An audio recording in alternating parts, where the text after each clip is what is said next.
All right, it is 7 o'clock on the dot, and in the spirit of keeping things moving, I'm here, Tom's here, Marty's here, Meg's here, Bert's here, Rick is here, and James is here. I see no one looking to address for public comment, so I will move forward right into the section of the supervisor's report. And I've invited Jack here today from Cool Insurance to have a conversation with us about insurance. Okay, great, thank you. I have some handouts for the group. I think there's some new folks around the table, so I thought maybe I'd spend a minute or two with a little bit of history. You need more? Yeah. One more?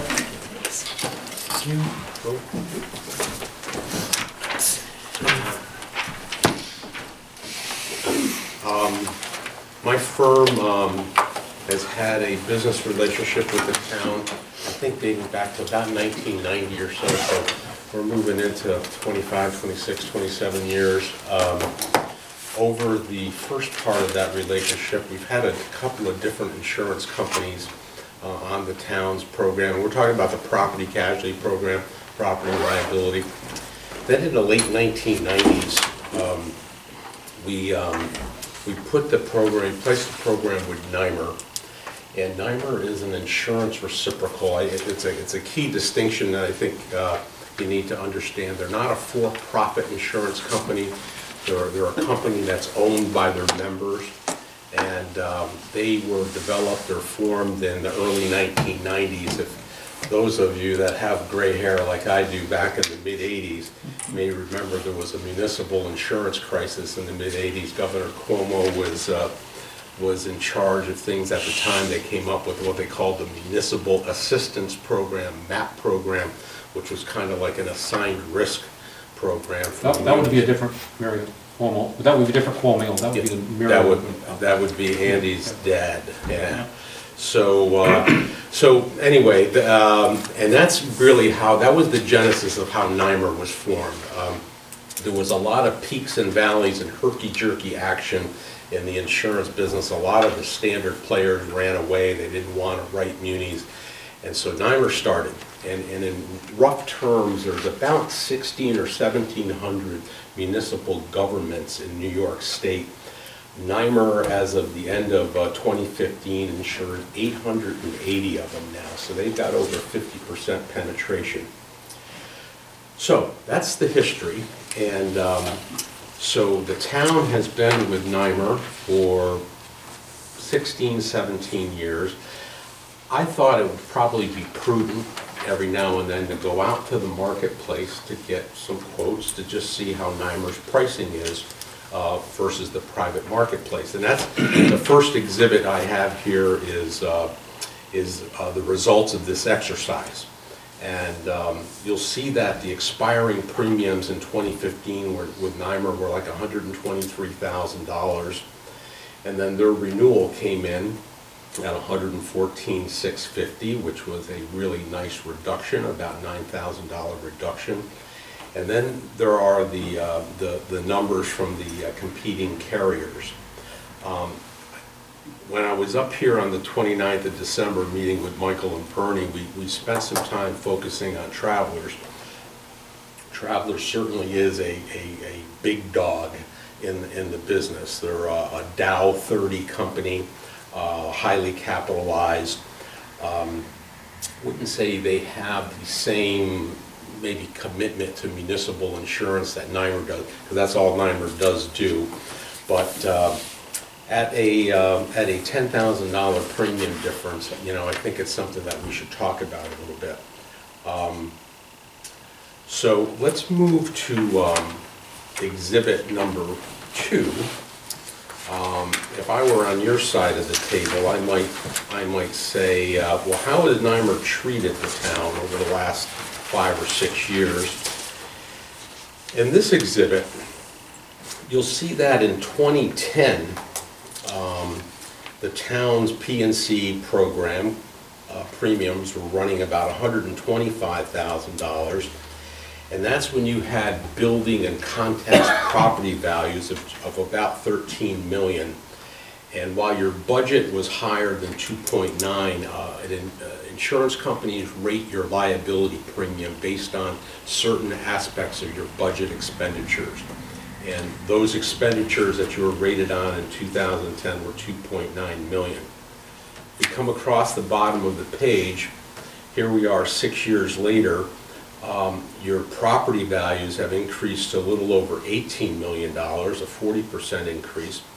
Your rateable budget expenditures are up to 3.1 million, which is a 7% increase. So you're a bigger risk now. You have more action, more activity, more employees, et cetera, more vehicles. And you'll see that your premiums have gone down by 9%. So decent track record in terms of NYMER delivering on their commitment of trying to keep costs level, not this up and down herky-jerky motion. Let's move on to exhibit number 3. Now, when a reciprocal is formed, because they're owned by their members, a capital contribution is required. You've got to pay to play. So back in the late 1990s, the town's investment in NYMER was just under $24,000. That was seed money, if you will, to kind of get them off the ground. And how that number was arrived at, it was a percentage of what your annual premium was, and you had a 5-year term in which to pay it into the hopper. NYMER earned some interest on that capital contribution of $11,900, so it totaled up to just under $36,000.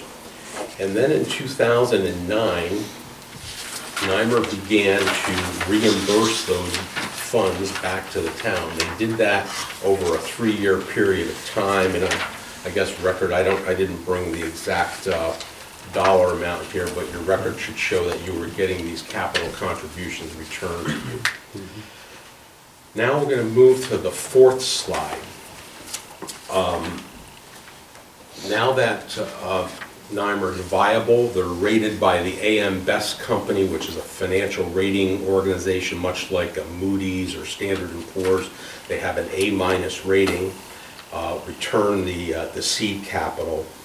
The town has built up an equity position in the company of just about $22,000. So that's basically, it's an asset that the town has. So I wanted to demonstrate that to you when we go back to the first page and look at the potential to maybe leave NYMER to save $10,000, and at the end of the day, it's going to be your decision on what to do.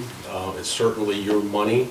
I would just suggest to you, are you looking at the short term or you're looking at the long term? If you're Flint, Michigan, and you're underwater, no pun intended, and your budget is tight and you need to look under every rock to save a nickel, then maybe you go with Travelers and you take the savings and you worry about next year. My gut feeling is that the town's been in a pretty good spot here with really good economic development, been financially stable. I might say that, and my rule of thumb has always been, when do you leave an insurance company? When do you change and go to a different market? It's always been like a 10%, you know, the challenger has to knock out the champion by at least 10% or more to be even considered. And you're right at that cusp level. So that's in the spirit of transparency and trying to manage your program, and Michael being new on the scene, that's the story I wanted to tell you today. Would you explain one more time the equity that we have there? Equity. So if you were to,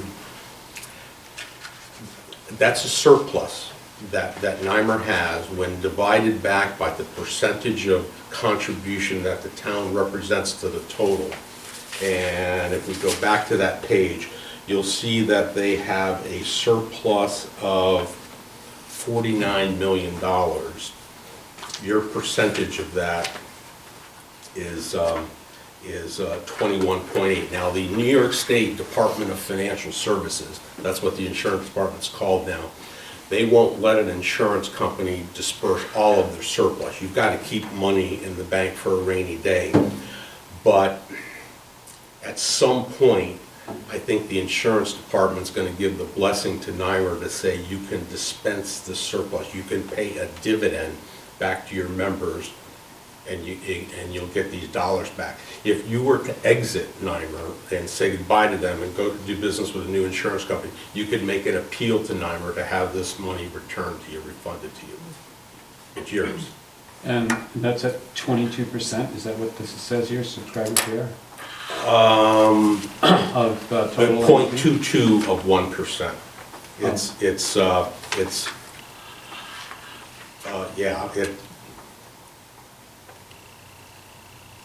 And above it, it says net earned premium? That's on an annual basis for 2014. It's net premiums after reinsurance. That's how they're determining that you are a 0.2% shareholder of the total pie based on what your net annual premium is. But the town's already been returned 35,000 over the years. Mhm. So this would be an additional. Right.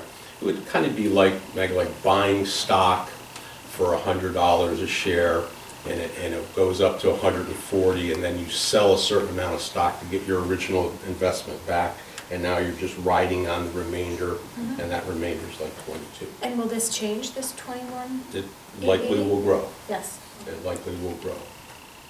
So Jack, because of that growth, I mean, since the town is bigger risk, increased activity, more employees, you seem to have managed the premium very well. I would agree with you, and thank you very much. Well, I know. So what are some of the features that led up to that? I mean, Well, one of the things that you've got going for you, and well, it's been a challenge for us with other municipal governments, is that you don't have a police force. You don't have law enforcement. Okay. That is the real bugaboo right now in the industry. You've watched the news, Baltimore, Ferguson, Chicago. So that, if you ever consider doing that, I would, as your advisor, be suggesting to you that you contract with the county, let the county handle law enforcement or whatever, and because that's been a problem. So you're in a suburban, rural suburban area. You're a very attractive risk. I mean, you're not in an urban, high-traffic area where there's a lot of streets and roads issues and culverts and bridges and accidents and design. It's you've got a good tax base. I think the town is very well managed.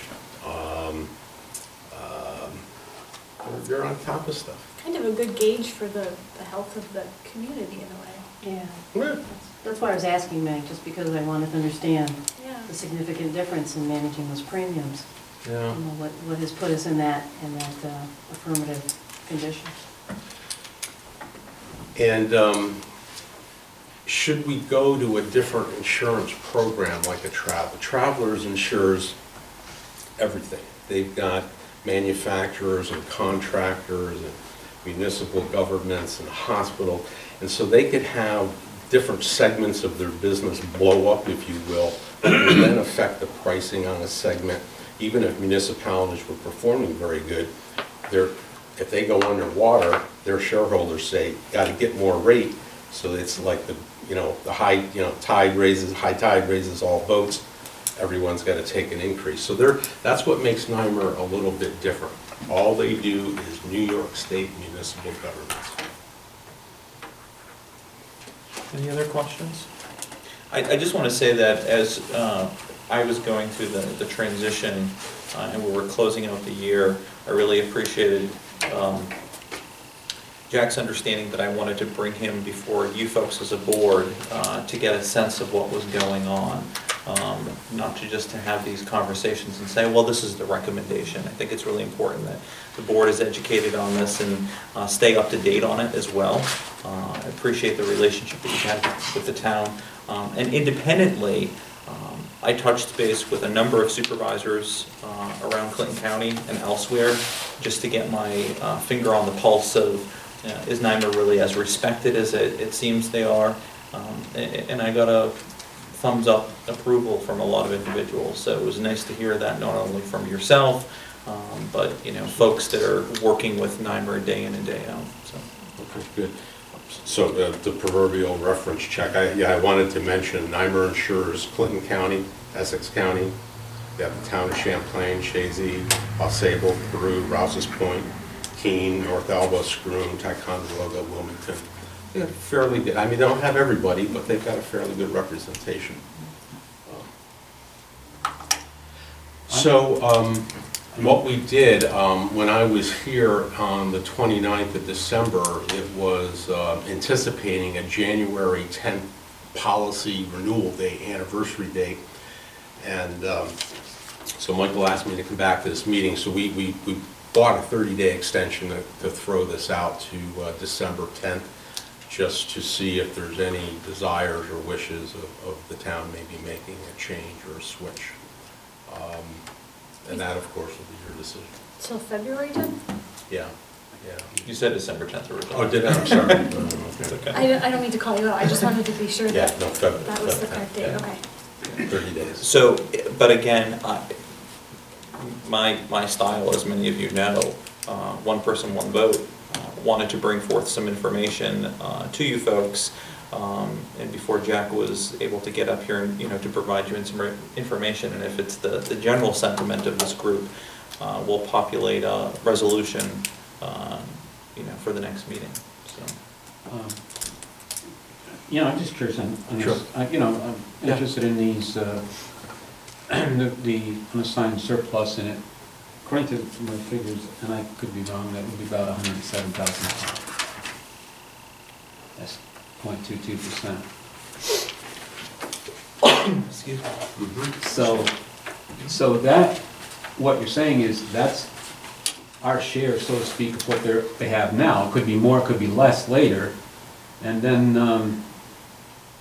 if they start giving dividends, that would be part of that. Well, It wouldn't be the whole thing. I'm not sure if dividends could be in addition to surplus.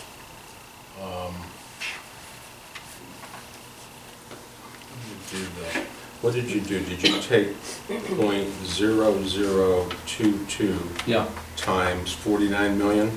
yeah. I realize you said that it wouldn't all, they have to keep a reserve, obviously. 107,000. Did you do it in Yeah. your head, Tom? Hmm? Did you do that math in your head? No, I just rounded off.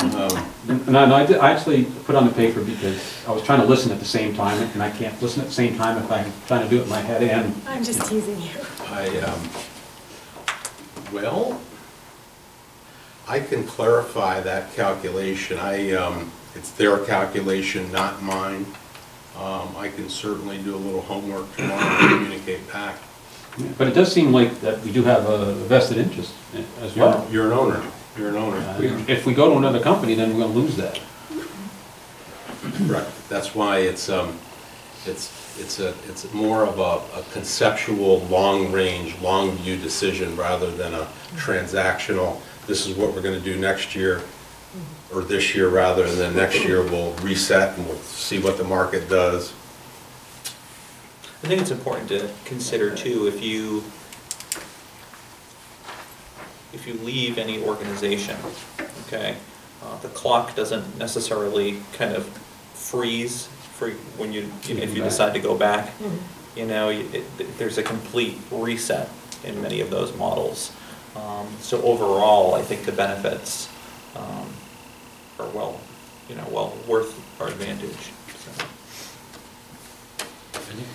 That particular comment, very important comment, because it's not just the decision regarding the numbers we're looking at. You got to look at the future. And, you know, you might look at those numbers and say, well, there's a safe place to land there, okay? But that may not be there a year from now. And if that's not there a year from now, you may find that Nymer's not there a year from now, or not there with the number that we're looking at today, okay?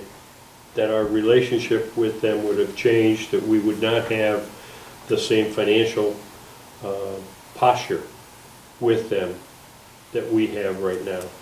And those are all reasons why I think it makes sense for us to continue with them, even though, you know, we're sitting here and we're looking at an $11,000 difference in the two contracts.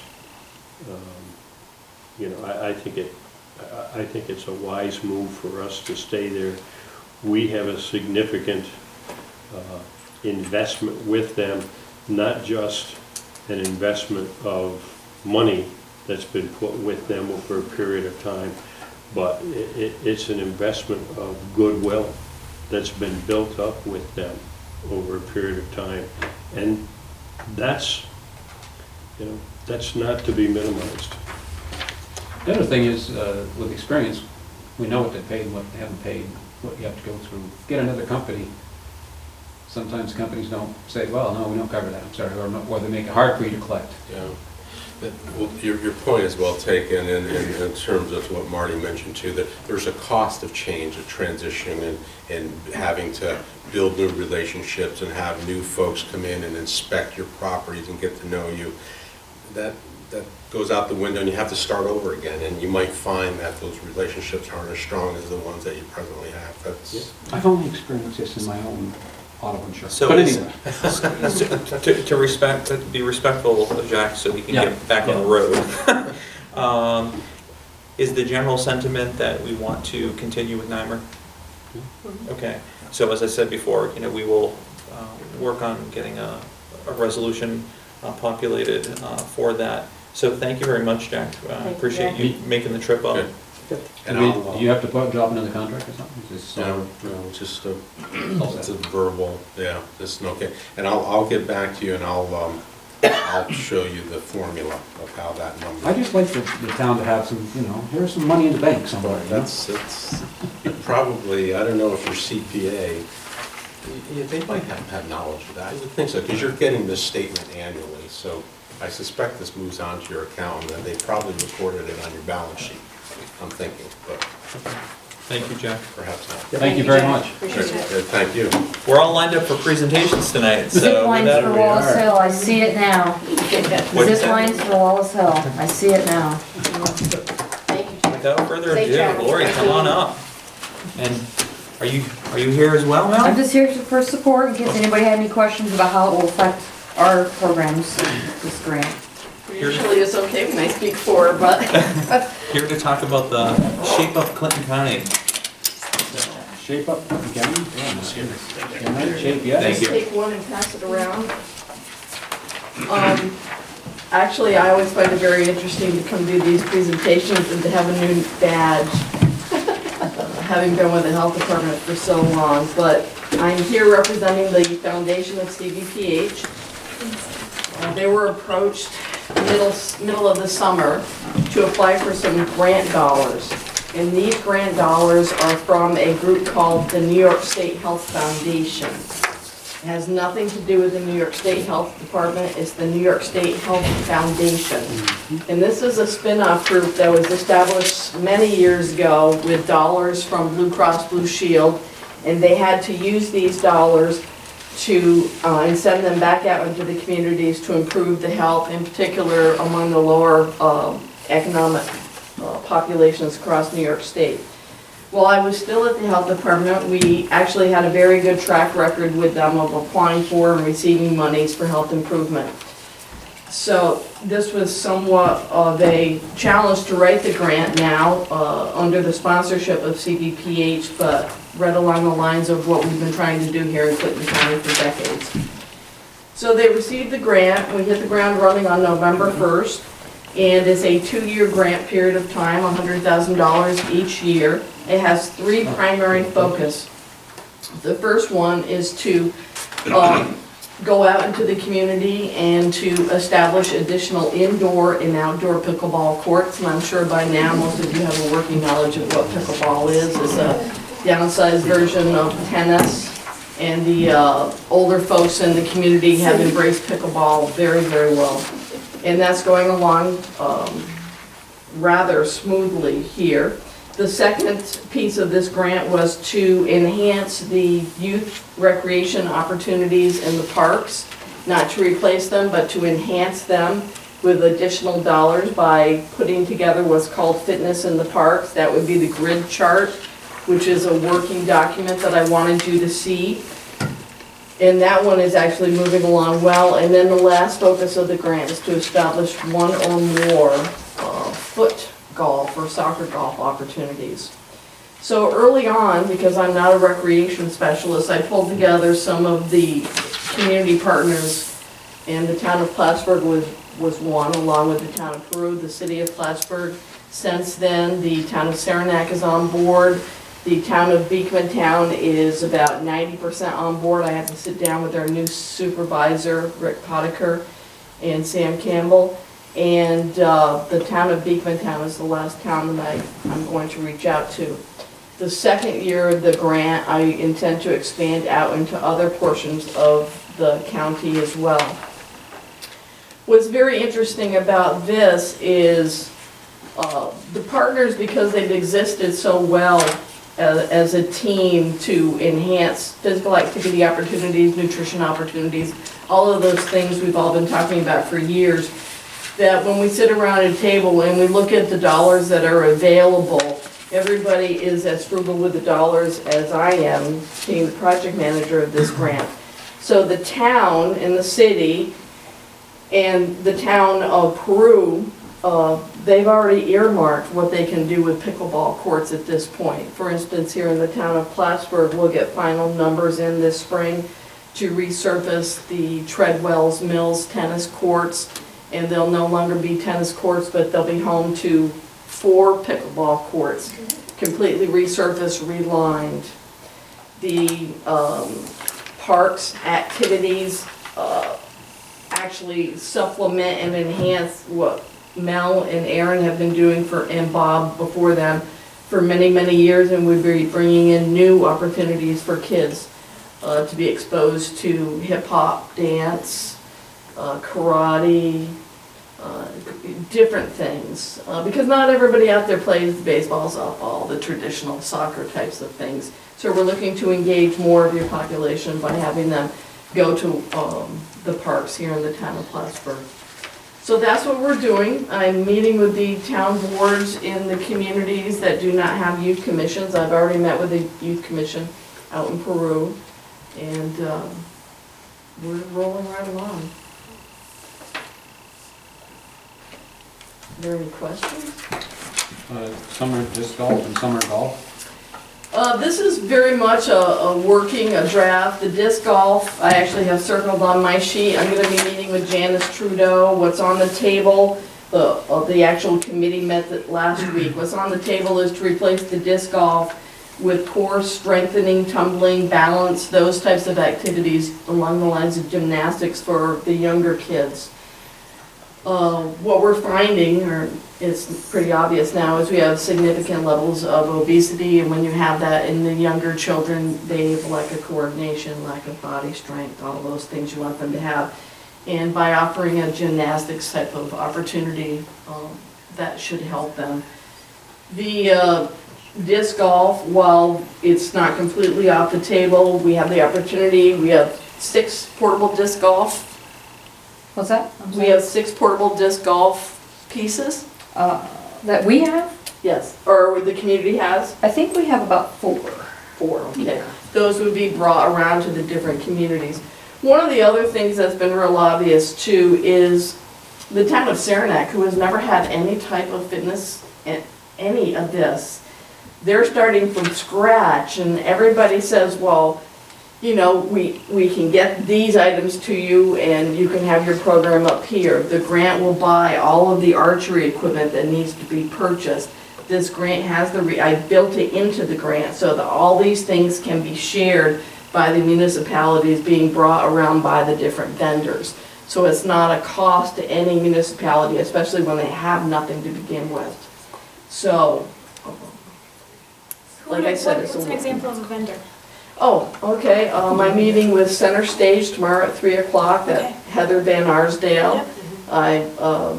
Dave Boyce and I from the karate place downtown keep missing each other, but he wants to participate. Okay. The running thing you saw on the grid, I had a significant conversation with the University of Vermont track coach, but I think he's a little bit, I basically asked him to sharpen his pencil and call me back. But there are other people in the community that are more than willing to participate. What makes this grant, and I want to make sure you understand this too, very unique is it's 2 years of seed money, but I'm anticipating many years of it being sustained and permanent. I mean, that's what you want, is sustained and permanent. So come this spring, early summer, I'll be going out to the different corporations across Clinton County, not just here in the town of Plattsburgh or in the city or all over Clinton County, and saying, this is what we have going on in your communities, and we want to keep this going and establish a public-private partnership, which was one of the reasons why I earmarked CVPH Foundation to sponsor this grant, is because then those companies have the ability to make donations to sustain these efforts in a dedicated line. So in 2018, when the town wants to continue some of these summer activities, they may not continue with all of them, but they would continue, I would hope, with some of them. Mel and Aaron would be able to look at what they want to do, where they want to do it, what the cost is going to be, fill out a simple form back to the foundation where Carrie Haley and their board would look at it and approve it, and then the check would be cut back. Because you all can't take the money that way. The foundation can. It's a write-off, you know, and it's more than a write-off. It's an investment back for those corporations into their own community where their employees and families work, and that's how it's going to be sold to them. And it should be self-perpetuating. The other pieces, like the pickleball courts, those are going to be there. When it's done, you'll see me come back, or I'll be back, because there will be a request and ask for the town board to sign on through resolution that to the best of your ability, you will maintain and continue pickleball activities, or maintain and continue the foot golf activities. I would never ask a township to say that you will, to the best of your ability, so that it goes back to the funders in New York City at the New York State Health Foundation, because that's part of my measure, my evaluation measure, is that level of commitment on the municipality's side. If we make this commitment, and one of the activities, it just explodes, I mean, it's just very, very popular, does that prevent us from charging nominal fees in the future to make sure that we're able to continue to, you know, provide this as a service, kind of a pay-to-play, but, you know, nominal fee, for example? One of the things, when I wrote this grant, it was with the 100% intention of not charging anything. And I know that some of the townships, and not just the town of Plattsburgh, has begun to charge nominal fees. In fact, the town of Peru last week said they tried it, it didn't work, and they dropped it. But anyways, my common sense side of me says, yes, we want to see that level of excitement and enthusiasm. But if you go to the foundation and you apply for the dollars to come back at a later time in 2018, 2019, you know, it may be another opportunity to provide the class versus the one that you might be taking with charging. Because I know, for instance, the archery is already being provided through the town of Plattsburgh, and I don't know if there's a cost to that. There is a $10 fee. Yes. the archery that would be provided through this, there'll be no cost. Well, in essence, if you're applying to CDPH for monies to run these programs, you're getting a grant. Yeah. So to charge for that specific program that you're requesting those funds for, I don't think that would be right. I don't think I'm not saying for now. Oh, If no, we're ta- no. If we're talking If about we- the 2-year window, Yeah. we're now in 3 or 4. No, if we added a program that Yeah. needed to be supported, you'd have to charge the funding. That's just me. That, and I can't crystal ball it to you. I'm gonna do the best of my ability to make sure that there's a nice little pot of money that people can tap into. Because, I don't know if the town of Saranac will continue this after it's gone and they don't have the level of guidance that they'll have for the next 2 years. I don't know if the town of Champlain will. I can't crystal ball it that much, but I want to give it every opportunity for them to continue it.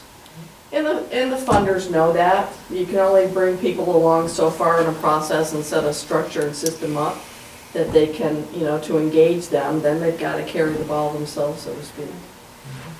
But I have made it very clear that the dollars now that are available are in no way intended to replace, supplant existing dollars within a budget that's already been drawn up within normal processes.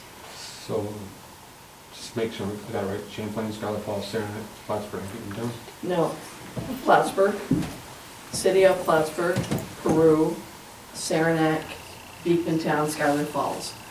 That's just year 1. Okay. And I was talking to some folks the other day too. I'm gonna reach out to the town of Beekmantown, but the logistics of setting this up has been rather interesting. Interesting and amusing at the same time, so yeah, I tend to plan a little far-reaching, but I'd like to include the town of Beekmantown. But I know that they had received some significant support and grant dollars from another program that was set up last year, and they've been doing after-school activities, and if they are continuing that through the summer, I'd rather go to another municipality that has had nothing for their folks. Cool, Lori. Yeah, I applaud your efforts, at least in trying to incorporate the opportunity for self-sustainment, because sometimes with grants, once they expire, then it's like, what happens next? Yes. Most everything that you'll see written for grants now, from a foundation like this or from other funders, they want permanent and sustained. They don't want, I can write you up brochures and, to cover this, fill this room, but that doesn't change behavior. The permanent and sustained activities will. So this is for all ages then? It is primarily for all ages because of the pickleball being incorporated into it. And most importantly, attracting the families to get out with their kids more and to be more active too. Appreciate it. Thank you, Lori. You're welcome. Lori, have we got much going on that you're aware of with pickleball indoors? Actually, I've been to the Church of the Nazarene, the Methodist Church on Beekman Street, up to the village of Denimore, and because they had the old school there. And there's one other place that I've been indoors, I can't remember. The Faith Communities is a new group for me to be approaching. And some of them have some decent space, and so I'm hoping to meet with one of those people this week. I'm hoping to get at least 4 more indoor pickleball opportunities before this grant is done. Indoor space is tough because people, they own that space, different than they own outdoor space. And the pickleballers, because they tend to be a little older, even in the nice weather in the summer, want to play pickleball indoors because it's a little cooler in there. Because there's more opportunity for pickleball outdoor courts. But then they don't want to start till June, and they want to be done in September because it gets cold.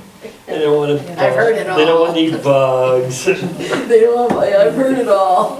Lori, I have just a final question. Yes. Would this have any positive final implications for the family residency program, the new program that is at CDPH? I could see it integrating with the philosophy of trying to support families. That's a great question. I don't know. I'm actually at CDPH this Friday for another meeting, I'll ask if there's a Yeah, way. it's a new that- program, so it's a good way to. They should certainly be made aware of these Yeah. opportunities in the community. Yeah, their master plan, I think they have some, trying to address the wellness Yes, they are. and the obesity issue, so. Yes, they are, very much. They're doing that very well within the mental, emotional, and Right. behavioral side of it. That's what I'm thinking Very, about. very well. I read their plan, so. Yeah, I was actually yanking Peter Trout's chain again the other day to fund a program in the community for the MEB population called Shape Up. Okay, just a And- thought. Yeah, there's a lot of opportunity. You mentioned the Methodist Church on Beacon Street.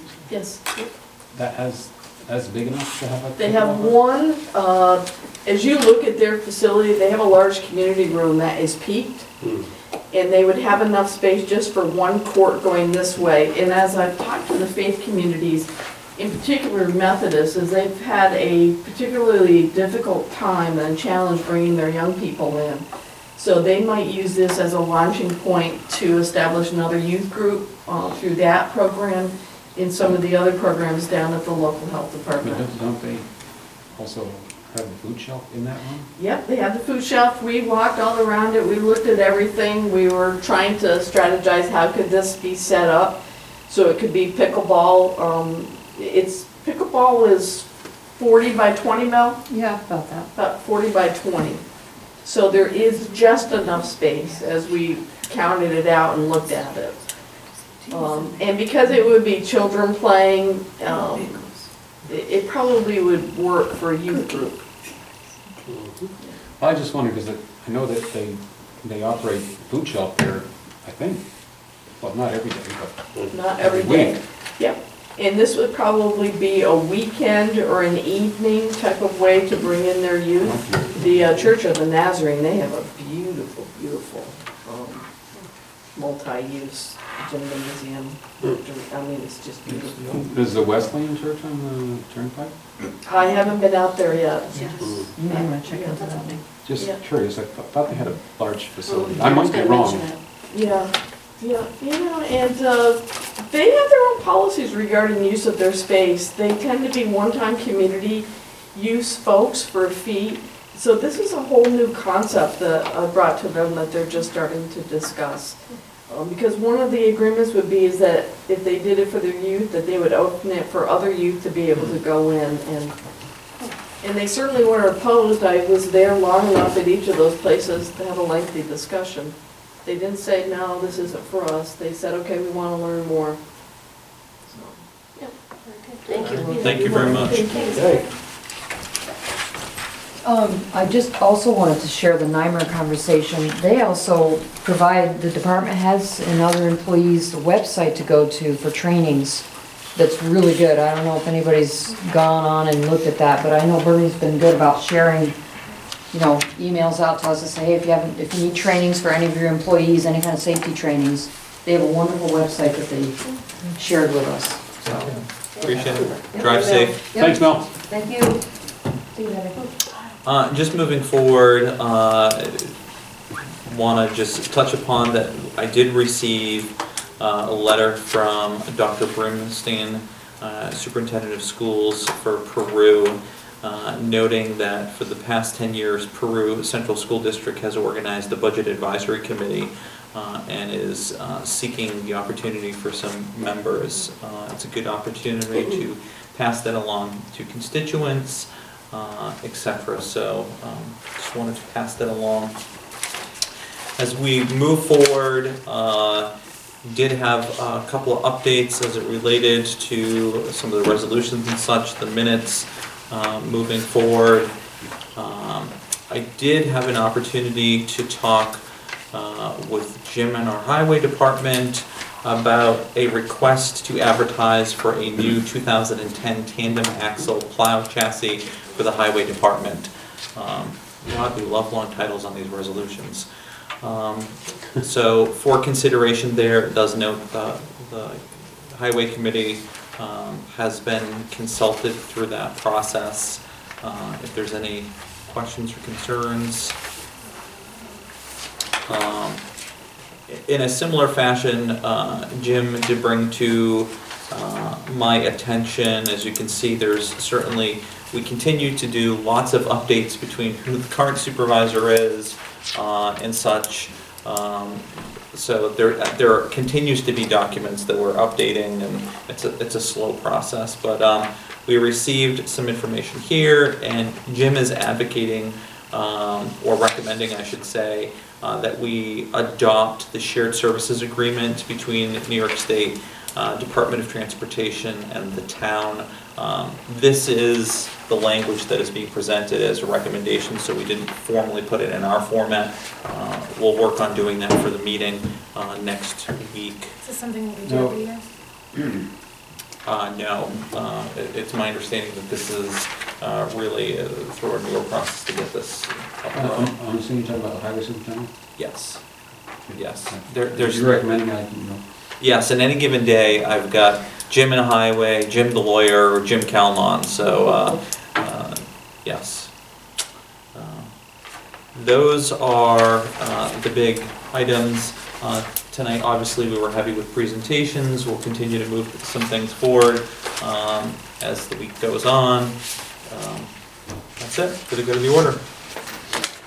All right, and we'll wrap up our meeting at about 7:46.